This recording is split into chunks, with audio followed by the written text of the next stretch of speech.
Yes, I'm also very happy to see you all today.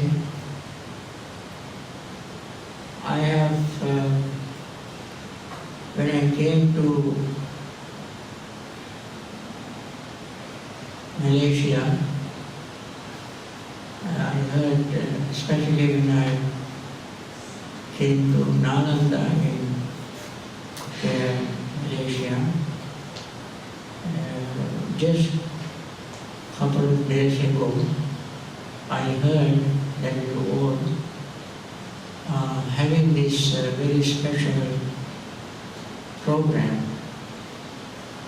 and it is my privilege to have been able to see you all and spend a few minutes with you. You were observing precepts for a short period of time is very admirable, especially at your age, young people. Instead of spending their time merely enjoying at computers, TV sets, and various recreational places, you all came here to spend this short time observing very important noble principles, observing precepts. Friends, when we look around all over the world, we can see a great deal of material success.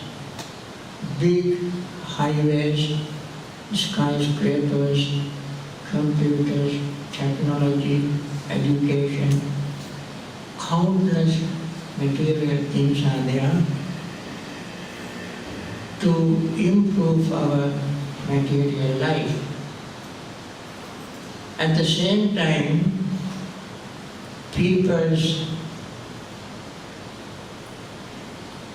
ethics, moral, and behavior is deteriorating.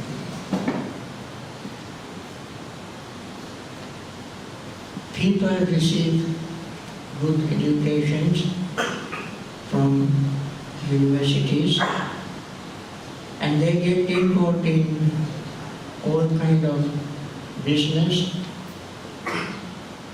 and materially some of them become even successful, and at the same time their morality goes down the drain. When they are not morally disciplined, no matter how much material education people receive, they cannot be peaceful and happy. I tell you a very simple, like kindergarten type story. The story in itself is very simple, but the message we get from the story is very profound. This is not a Buddhist story, but it is a sort of a folk tale.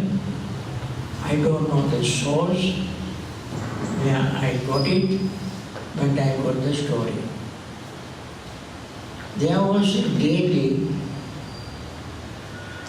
who had a secret of happiness.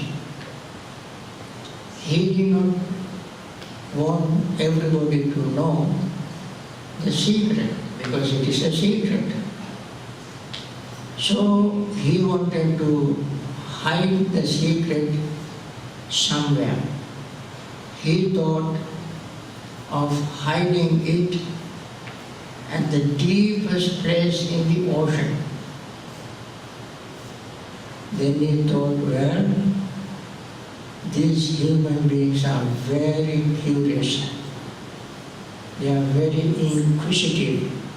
They always do search and research. You all do research.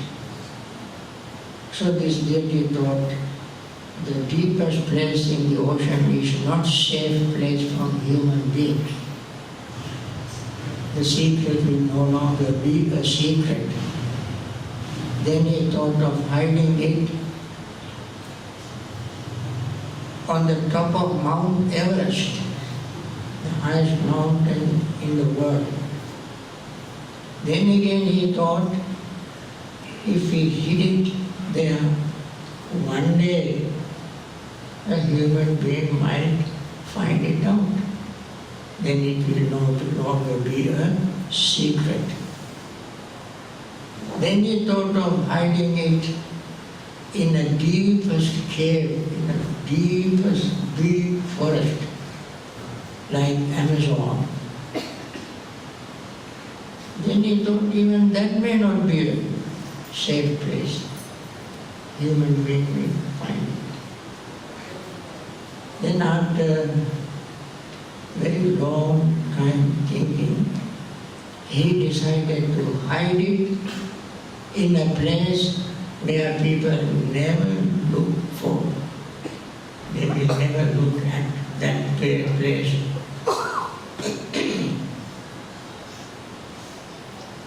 You know where that place is?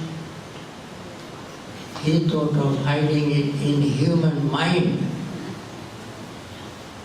That is where we don't look at for the secret of happiness. This is very, in a way, well-known story. Most of you already know the story, and I retold it. Now, friends, coming to the profundity of the secret. All these material things,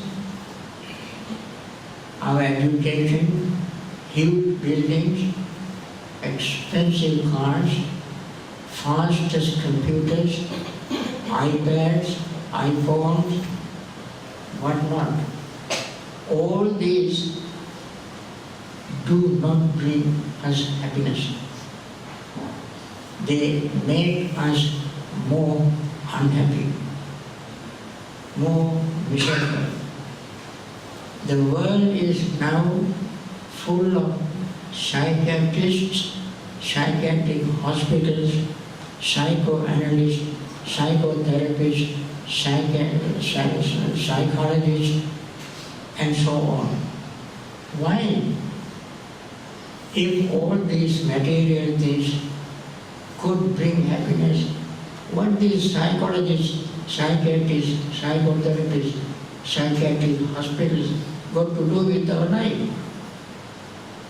These are the signs and symbols and indication of how much suffering, unhappiness, stress, pain, miserable we have. Why? We have not learned, are not learning to look at the very root of where happiness is. There is a very beautiful Pali. I use Pali sometimes for my own pleasure. Perhaps you may not use Pali, may not even understand. But for my own pleasure, I use Pali. In Pali, this word you all know, you use when you pay respect to the Dhamma. You say, Ehi Passiko. Have you heard the word Ehi Passiko? Swakato Bhagavata Dhammo Sandhito Pumakariko Ehi Passiko. What is Ehi Passiko mean? Come and see. What does it mean? Come and see. It means come and see. Pasipo means come and see. Come and see is an invitation. Who's in this invitation? When you receive an invitation, you ask these three questions. Question number one, you ask, who sent this invitation? Question number two, where to go? Because it says come and see, where to go? Number three, to see what? These are the three questions you must ask when you receive this invitation. Come and see. Who sent the invitation? Where to go? To see what? You get the answer, three answers. To the first question, who sent the invitation? Nobody. People say, Buddha sent the invitation. Buddha did not send the invitation to anybody.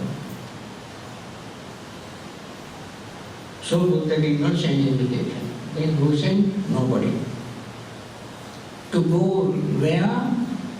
Then the answer is nowhere. The third answer, to see what? To see nothing. Does this invitation make any sense? Apparently not.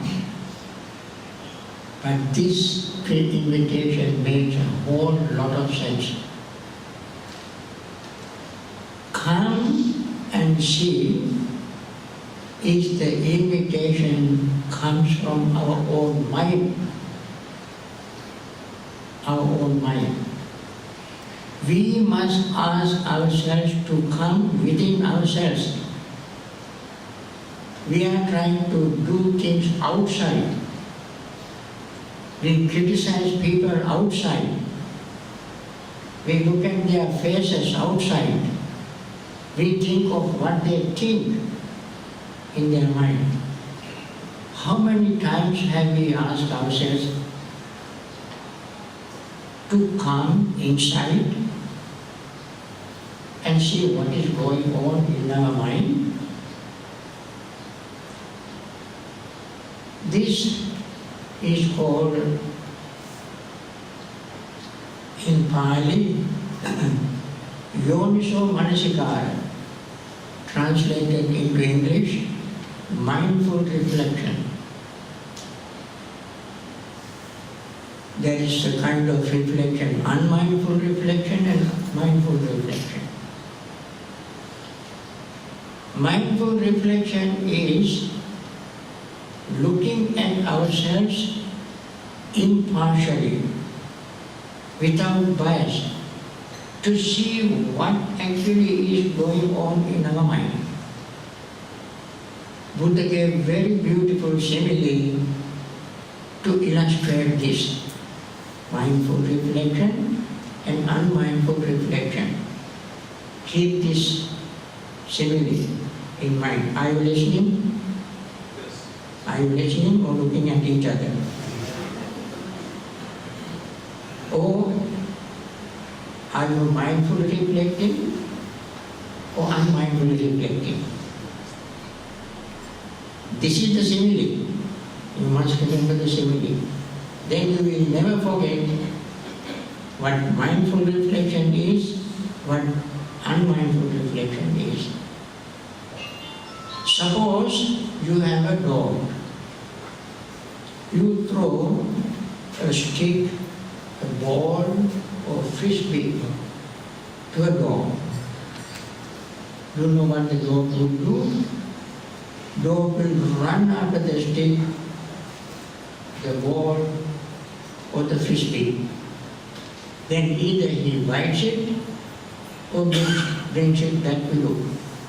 Right?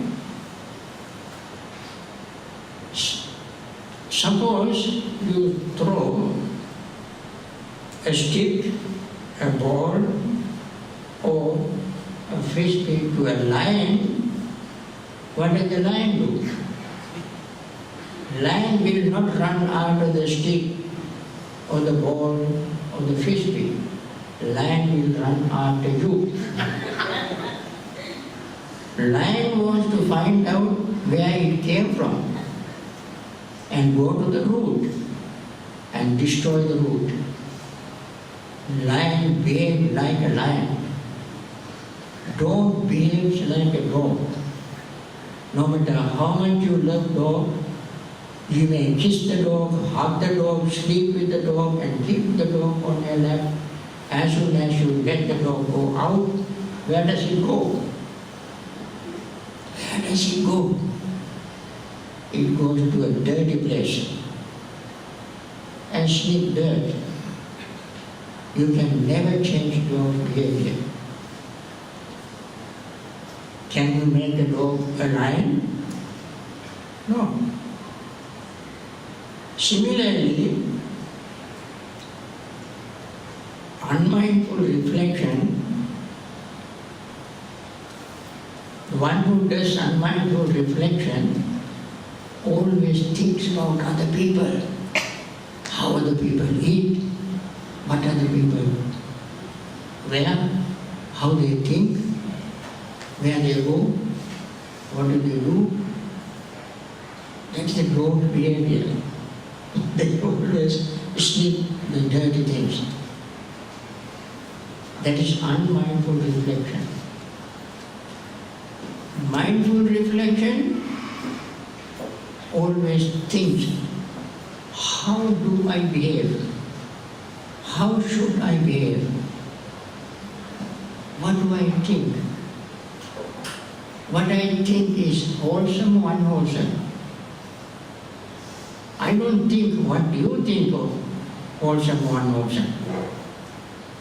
I think, go to my mind, come and see, Eri Pansuko, come and see whether I think wholesome thoughts or unwholesome thoughts. Whether I have greed, hatred or delusion. If I have greed, hatred and delusion, is it for my own benefit or the benefit of others or benefit for all? Can you see any hate in you benefit others or benefit all? No. When you come and see inside, whenever anger arises, hate arises in your mind, are you comfortable, happy, peaceful? No. So why should then I cultivate it? If it does not make me happy, peaceful, comfortable. If I don't have hate, am I peaceful, happy, comfortable?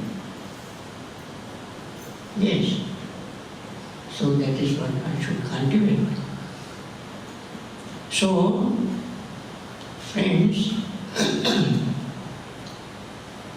it is very easy for young people to train their mind in this way, in a most wholesome, meaningful way. That is why you all go to school to learn when you are young, because you can mold your life. The entire life is ahead of you.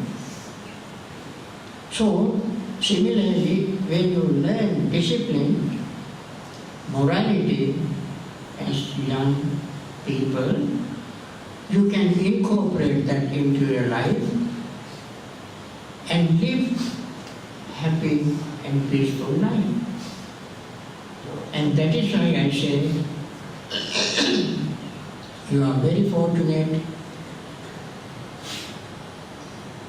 to have been able to participate in something like this, becoming novices and becoming precept observers.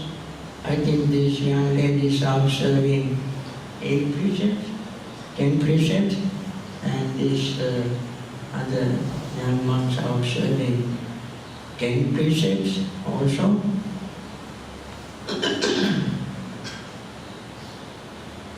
Why do we want to observe the precepts?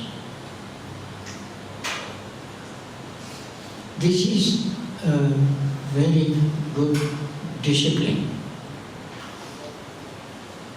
Although you are not observing the precepts for too long, 10 days. If you observe these 10 precepts for 10 days, very honestly, diligently, mindfully, you will see how beneficial these precepts are. Every one of them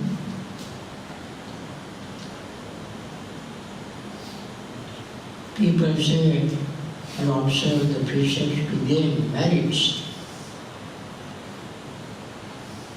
Merit is called punya in Pali.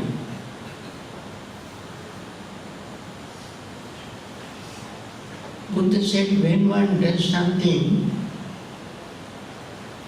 meritorious, one should do it again and again. Punyance purusho kaira tena punan thammi chanda kairata sukho punyasa uchalo. When you do something meritorious once, do it again and again. Why? Accumulation of merits brings happiness.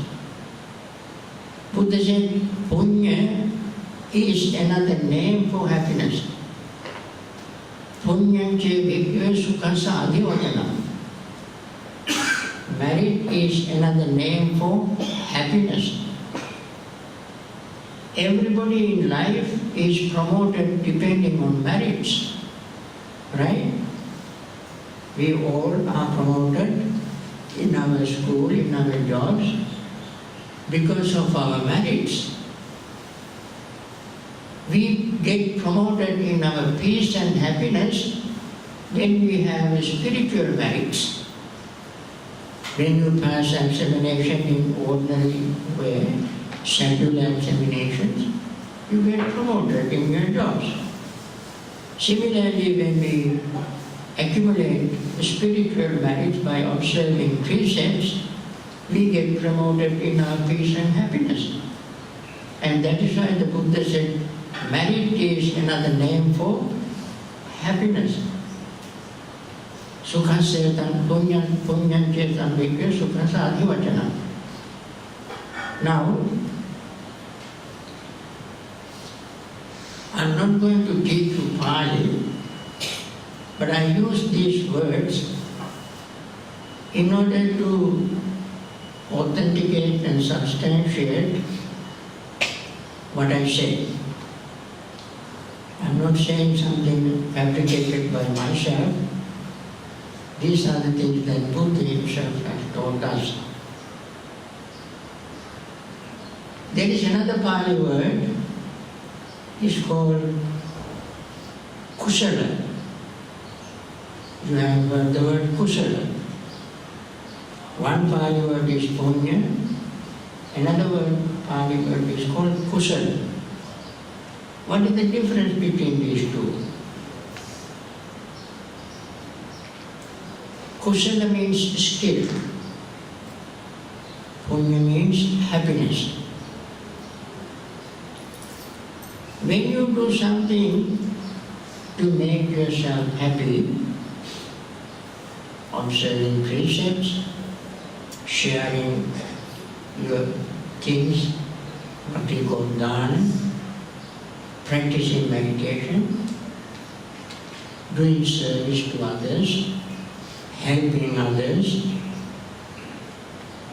living in a very gentle, kind way, all these are meritorious deeds. They accumulate or bring merits. When you do all this, observing precept, giving dana, practicing meditation and so on, sometimes in spite of your good intention, sometimes there can be some unwholesome mental state sneaking into the wholesome mental state. When you want to observe precept, say for instance, as you are doing now, a thought may arise even without the intention. Thought may arise in your mind that you want to be very proud of observing precepts. Others are not observing precept, you observe precept, therefore you feel little proud. Having pride is not something wholesome. So, when pride arises in the mind, kusala will interfere. Kusala will come and tell you, no, you should not be proud. You are doing something very wholesome. Be humble. Be honest. Simple. You observe precepts for yourself, not to show off. There's nothing to be proud. Precepts make you humble, simple. So kusala comes and tells you that. And therefore kusala is the quality controller of punya. When you do something wholesome, if anything unwholesome comes in, kusala comes and removes that unwholesome things. So kusala is a quality controller of wholesome deeds, thoughts and words. And therefore, you are observing these precepts in order to make yourself honest, simple, humble, and gain merit to make you happy. When you are humble, you feel happy.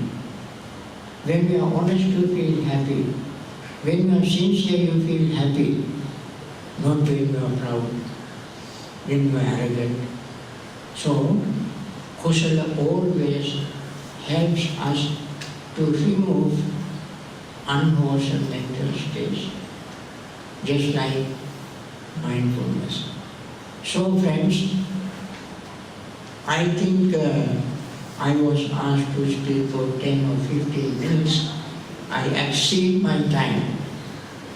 I indulged in my thoughts and talks because I like you all. Not I like to talk. I don't like very much to talk, but I like you all for what you are doing. What you are doing is very inspiring, encouraging, meritorious. So who doesn't like it? So I like you all, and I appreciate your dedication. And I also thank Venerable Sri Brahma and Venerable Bhante G, who have taken time to continue this practice, this novitiate program. I lived in this place long before most of you were born. You were not born when I was here. How many of you were born in 1958? 3, 4, 5, 6. Okay. I was here in 1958 to 68. And I went to school to learn English here. Got my Cambridge qualifying test, junior Cambridge, senior Cambridge, HSC. I did all while working here many years ago. And I love this country, these people, but my karma pushed me to the United States. So I've been in there now. I'm very, very happy to return to my home. Thank you very much.